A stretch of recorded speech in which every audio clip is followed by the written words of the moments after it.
रायपुर लोकसभा क्षेत्र की क्या कुछ स्थिति है? छत्तीसगढ़ में सबसे ज़्यादा वोटों से अगर यहाँ की जनता जीतेगी तो रायपुर लोकसभा की जनता जीतेगी। सर, विचारधारा के साथ राजनीति में आते हैं, परंतु कई ऐसे नेता हैं जो पार्टी बदल लेते हैं। आपको नहीं लगता कि वो एक भ्रष्टाचार का स्रोत बनते हैं भविष्य में? जो 10% लोग अपने स्वार्थों के लिए आते हैं वो लंबे समय तक टिकते नहीं हैं। सर, शिक्षा रोजगार में नहीं बदल पा रही है, क्या कुछ कारण लगता है आपको? लोग नौकरी मांगने वाले ना बने, नौकरी देने वाले बने। कि वर्तमान में भाजपा केवल धर्म के आड़ में राजनीति कर रही है।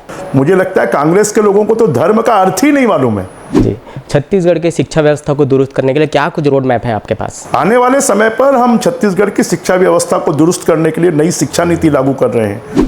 कई कांग्रेस नेता ये कह रहे हैं कि आरक्षण और संविधान को बचाने की लड़ाई है। कांग्रेस के लोग क्या मुस्लिमों को आरक्षण देना चाहते हैं? सर, हर सरकारी नौकरी में प्रमोशन का प्रावधान है। एक चपरासी भी रजिस्ट्रार बन जाता है, परंतु जो महाविद्यालय के प्रयोगशाला शिक्षक हैं उनका कोई प्रमोशन का प्रावधान नहीं रहा। कई साल से मांग है। धीरे धीरे कर जितनी भी विसंगतियां हैं उनको हम समाप्त कर रहे हैं और सबके साथ में न्याय हो, ये हमारी कोशिश है। सर, कला संस्कृति को लेकर हर सरकार ने विश्व स्तर में वाहवाही बटोरा है, लेकिन छत्तीसगढ़ में वर्तमान में कलाकारों की स्थिति बहुत दयनीय है। खैरागढ़ में हजारों की संख्या में छात्र वहां पढ़कर निकलते हैं, पीएचडी करते हैं, एमए करते हैं, लेकिन शिक्षाकर्मी भर्ती परीक्षा में अन्य राज्यों की तरह उनको जगह नहीं मिल रही। आने वाले समय में हम ये व्यवस्थाएं कर रहे हैं कि प्रधानमंत्री नरेंद्र मोदी एक ऐसे प्रधानमंत्री हैं जो 10 साल में एक भी प्रेस कॉन्फ्रेंस नहीं किए, और इसलिए उसके ऊपर में प्रश्न चिन्ह उठाने का किसी को अधिकार नहीं है।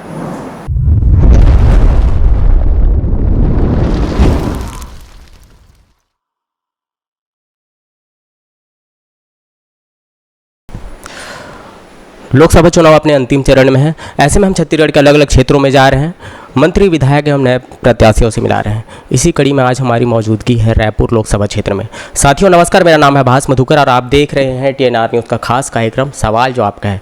आज के कार्यक्रम में हमारे मेहमान हैं छत्तीसगढ़ के उच्च शिक्षा मंत्री बृजमोहन अग्रवाल जी। सर, बहुत बहुत स्वागत है आपका। नमस्कार सर। पहला कड़ी रहता है परिचय, परंतु पहले इंटरव्यू में आपने बता चुका है, हम समय ज़ाया नहीं करेंगे। हमारा पहला सवाल ये रहेगा सर, रायपुर लोकसभा क्षेत्र की क्या कुछ स्थिति है?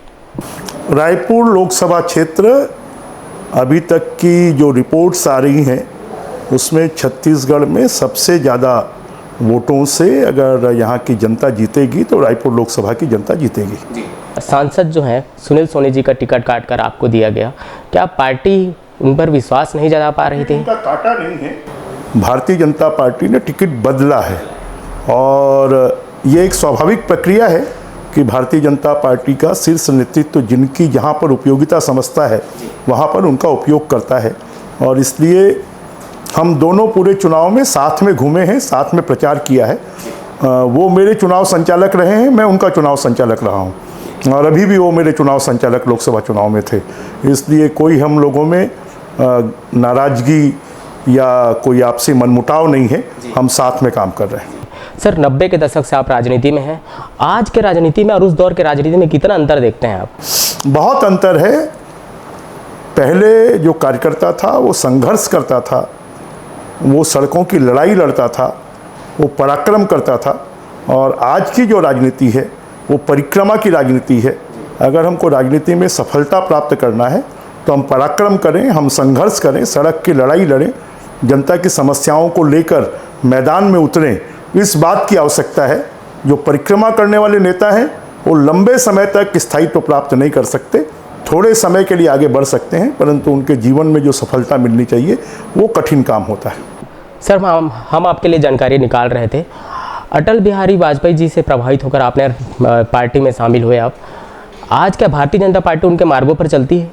निश्चित रूप से भारतीय जनता पार्टी के संस्थापक अगर कोई हैं, 1980 में बम्बई में समुद्र के किनारे अटल जी ने कहा था कि सूरज निकलेगा, बादल छटेगा और कमल खिलेगा, और उनका जो सपना था वो आज साकार हो रहा है कि पिछले 10 सालों से मोदी जी के नेतृत्व में देश का विकास करने के लिए, देश के लोगों को साथ में लेकर चलने का, और देश में आर्थिक जो असमानता है उसको समाप्त कर प्रधानमंत्री आवास योजना के माध्यम से, उज्ज्वला योजना के माध्यम से, जल जीवन मिशन योजना के माध्यम से, मुफ्त अनाज उपलब्ध करवाने के माध्यम से, किसान न्याय निधि योजना के माध्यम से, और ऐसी अन्य अन्य योजनाएं हैं जिनसे लोगों के जीवन स्तर को ऊंचा उठाने के लिए उन्होंने काम किया है। जातिवाद और धर्म की राजनीति को किनारे कर कर कि युवा, महिला और किसान और गरीब, इनको चार को टारगेट कर कर और मोदी जी ने योजनाएं बनाई है जिसने पूरे देश के भाग्य को और देश की किस्मत को बदला है और लोगों के जीवन स्तर में सुधार लाया है। सर, विचारधारा के साथ राजनीति में आते हैं, परंतु कई ऐसे नेता हैं जो पार्टी बदल लेते हैं। आपको नहीं लगता कि वो एक भ्रष्टाचार का स्रोत बनते हैं भविष्य में? देखिए, भारतीय जनता पार्टी के 90% कार्यकर्ता जो हैं वो देश के हित के लिए, समाज के हित के लिए, सेवा करने के लिए भारतीय जनता पार्टी में काम करते हैं। जो 10% लोग अपने स्वार्थों के लिए आते हैं वो लंबे समय तक टिकते नहीं हैं और वो फिर कहीं न कहीं किनारे लग जाते हैं, क्योंकि भारतीय जनता पार्टी एक बहने वाली नदी है। उस बहने वाली नदी में जो कचरा होगा वो किनारे लग जाएगा और जो पवित्र होगा, जो शुद्ध होगा, वो लोगों के पीने के काम आएगा। बतौर राजनीतिक विशेषज्ञ हम आपसे जानना चाहेंगे, छत्तीसगढ़ में कांग्रेस का हार का मुख्य कारण क्या आपको सामने लगता है? देखिए, कांग्रेस में, छत्तीसगढ़ में कांग्रेस ने यहाँ के विकास का काम नहीं किया, यहाँ के डेवलपमेंट का काम नहीं किया, यहाँ के लोगों के जीवन स्तर को ऊंचा उठाने का काम नहीं किया, नौजवानों को रोजगार देने का काम नहीं किया। उन्होंने तो खाली अपने आकाओं को खुश करने के लिए भ्रष्टाचार का केंद्र छत्तीसगढ़ को बना लिया और पैसा वसूल कर कर कर कर अपने बड़े नेताओं की जेबें वो भरते रहे और अपने मुख्यमंत्री की कुर्सी बचाते रहे। यहाँ के अधिकारी, यहाँ के कर्मचारी, यहाँ के राजनेता, यहाँ के विधायक, सबको उन्होंने भ्रष्ट बनाने का काम किया। चाहे वो कोयले में भ्रष्टाचार हो, चाहे वो शराब में भ्रष्टाचार हो, चाहे वो लोगों को मिलने वाले पीडीएस के राशन में भ्रष्टाचार हो, चाहे वो गौठान में भ्रष्टाचार हो। ऐसा कोई क्षेत्र नहीं छोड़ा जिसमें उन्होंने भ्रष्टाचार नहीं किया। तो छत्तीसगढ़ की और डेवलपमेंट का कोई काम नहीं किया। एक भी काम नहीं बता सकते कि जिसको माइलस्टोन कहें कि कांग्रेस के राज में ये काम हुआ। ना सड़कें बनी, ना स्कूलों की बिल्डिंग बनी, ना कॉलेज की बिल्डिंग बनी, ना सामुदायिक भवन बने, ना लोगों के लिए इंफ्रास्ट्रक्चर तैयार हुआ। और इसलिए जनता ने उनको किनारे कर दिया कि अगर छत्तीसगढ़ का विकास कोई कर सकता है, छत्तीसगढ़ की अगर किस्मत को कोई बदल सकता है, अटल जी के सपने का छत्तीसगढ़ कोई बना सकता है, तो उसे बीजेपी बना सकती है। इसलिए 15 साल बीजेपी ने काम करके दिखाया और अटल जी ने ही छत्तीसगढ़ राज्य बनाया। हमने जो नारा दिया, हम ही ने बनाया है, हम ही संवारेंगे, जनता ने उसको स्वीकार किया और कांग्रेस की सरकार को उखाड़ कर फेंक दिया। सर, शिक्षा रोजगार में नहीं बदल पा रही है, क्या कुछ कारण लगता है आपको? देखिए, शिक्षा जो है, अब मोदी जी ने पिछले आज़ादी के बाद 30 सालों के बाद में नई शिक्षा नीति आई है और नई शिक्षा नीति में अब पीएम श्री स्कूलें आ रही हैं, लोगों को अंग्रेजी में पढ़ाई कराने की व्यवस्था हो रही है, लोगों को रोज़गार देने की व्यवस्था हो रही है, स्टार्टअप हो रहा है, स्टैंड अप हो रहा है, नई नई परियोजनाओं के लिए पैसे आ रहे हैं, लोगों को स्वयं के रोज़गार करने के लिए मुद्रा योजना के तहत 10 लाख रुपए तक का लोन मिल रहा है कि लोग नौकरी के पीछे नहीं भागें, लोग नौकरी मांगने वाले ना बने, नौकरी देने वाले बने। ये जो मोदी जी का सोच है वो पूरे देश में परिवर्तन ला रहा है। सर, हम अलग अलग क्षेत्रों में जा रहे हैं सर, मंत्री विधायकों का इंटरव्यू ले रहे हैं। टीएस सिंह जी का ये बयान आया कि वर्तमान में भाजपा केवल धर्म के आड़ में राजनीति कर रही है और उसके पास सिर्फ वो एक ही है कि वो धर्म के उस बहाने लोगों को जोड़ रही है। आखिर धर्म क्या होता है? धर्म का मतलब सत्य है। सत्य के रास्ते पर जो चलेगा, और हमारे देश में वेद, पुराण, शास्त्र, ऋषि मुनि, शंकराचार्य, महामंडलेश्वर, उन्होंने जो रास्ता बताया है उस पर लोग विश्वास करते हैं। और जो अधर्म के रास्ते पर चलेगा तो वो तो कभी राजनीति चल ही नहीं कर सकता। और कांग्रेस अधर्म के रास्ते पर चल रही है। मुझे लगता है कांग्रेस के लोगों को तो धर्म का अर्थ ही नहीं मालूम है।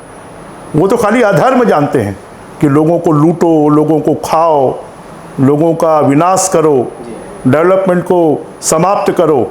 तो अधर्म के रास्ते पर चलने वाले को इस देश की जनता कभी भी बर्दाश्त नहीं करेगी। सर, नए चेहरों पर विश्वास जताया गया है। कई पुराने विधायक जो लगातार जीतते आ रहे थे उनको भी मंत्रिमंडल में जगह नहीं मिला। क्या नई रणनीति है भाजपा की? तो मंत्री कितने बनेंगे? मंत्री कितने बनेंगे? नहीं सर, नए चेहरों, आखिर नई पौध चाहिए कि नहीं चाहिए? भविष्य के लिए लीडर चाहिए कि नहीं चाहिए? इसलिए भारतीय जनता पार्टी एक दिन के लिए काम नहीं करती है। भारतीय जनता पार्टी भविष्य के लिए काम करती है, पीढ़ियों के निर्माण के लिए काम करती है और नई लीडरशिप खड़ी करती है। ये भारतीय जनता पार्टी है। कांग्रेस में कोई लीडरशिप पैदा ही नहीं हुई है, इसलिए कांग्रेस समाप्ति की तरफ जा रही है।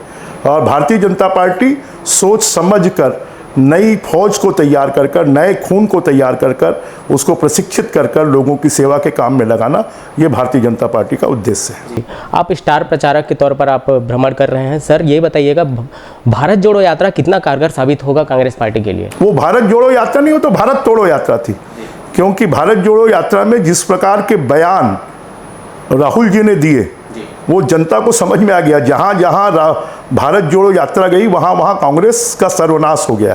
तो भारत जोड़ो यात्रा नहीं, वो भारत तोड़ो यात्रा थी। जी, छत्तीसगढ़ की शिक्षा व्यवस्था को दुरुस्त करने के लिए क्या कुछ रोड मैप है आपके पास? आने वाले समय पर हम छत्तीसगढ़ की शिक्षा व्यवस्था को दुरुस्त करने के लिए नई शिक्षा नीति लागू कर रहे हैं। शिक्षकों की जो कमी है उसको हम ठीक कर रहे हैं। से जो शिक्षा के लिए आज स्कूलों की बिल्डिंग्स नहीं है, उनको हम ठीक कर रहे हैं। स्मार्ट क्लासरूम बना रहे हैं और उसके माध्यम से छत्तीसगढ़ की शिक्षा व्यवस्था पीएम श्री स्कूल के माध्यम से बच्चों का शिक्षा का स्तर ऊंचा उठे, दूरस्थ क्षेत्रों तक स्कूल खुले। हमने 15 सालों में जब बीजेपी का शासन था 30,000 स्कूलें पूरे छत्तीसगढ़ में खोली थी। और आने वाले समय पर भी हम तेज़ी से जहाँ जहाँ शिक्षा व्यवस्था की ज़रूरत होगी वहाँ पर हम व्यवस्था करेंगे। कई कांग्रेस नेता ये कह रहे हैं कि आरक्षण और संविधान को बचाने की लड़ाई है। तो क्यों कह रहे हैं, किस लिए कह रहे हैं? किसने आरक्षण समाप्ति की बात की है? कांग्रेस के लोग क्या मुस्लिमों को आरक्षण देना चाहते हैं? कांग्रेस के लोग क्या धर्म के आधार पर आरक्षण देना चाहते हैं?